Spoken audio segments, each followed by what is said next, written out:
एकलव्य महाभारत का एक पात्र है। वह हिरण्यधनु नामक निषाद का पुत्र था। एकलव्य को अप्रतिम लगन के साथ स्वयं सीखी गई धनुर्विद्या और गुरु भक्ति के लिए जाना जाता है।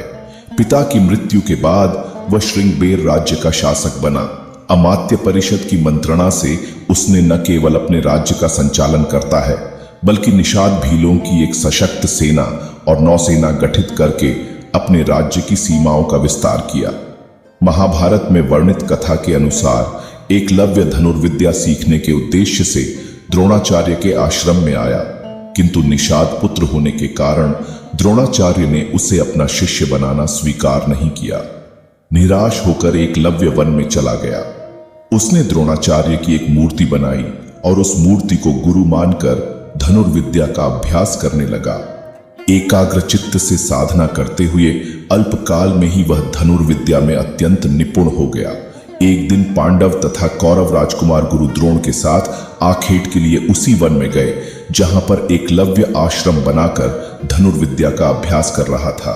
राजकुमारों का कुत्ता भटक कर एकलव्य के आश्रम में जा पहुंचा। एकलव्य को देखकर वह भौंकने लगा। कुत्ते के भौंकने से एकलव्य की साधना में बाधा पड़ रही थी, अतः उसने अपने बाणों से कुत्ते का मुंह बंद कर दिया। एकलव्य ने इस कौशल से बाण चलाए थे कि कुत्ते को किसी प्रकार की चोट नहीं लगी। कुत्ते के लौटने पर कौरव, पांडव तथा स्वयं द्रोणाचार्य यह धनुर कौशल देखकर दंग रह गए और बाण चलाने वाले की खोज करते हुए एकलव्य के पास पहुंचे।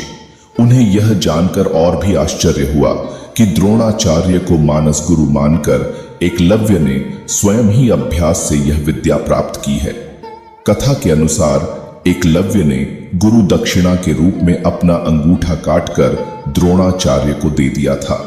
इसका एक सांकेतिक अर्थ यह भी हो सकता है कि एकलव्य को अति मेधावी जानकर द्रोणाचार्य ने उसे बिना अंगूठे के धनुष चलाने की विशेष विद्या का दान दिया हो। कहते हैं कि अंगूठा कट जाने के बाद एकलव्य ने तर्जनी और मध्यमा अंगुली का प्रयोग कर तीर चलाने लगा। यहीं से तीरंदाजी करने के आधुनिक तरीके का जन्म हुआ। निसंदेह यह बेहतर तरीका है और आजकल तीरंदाजी इसी तरह से होती है। वर्तमान काल में कोई भी व्यक्ति उस तरह से तीरंदाजी नहीं करता जैसा कि अर्जुन करता था।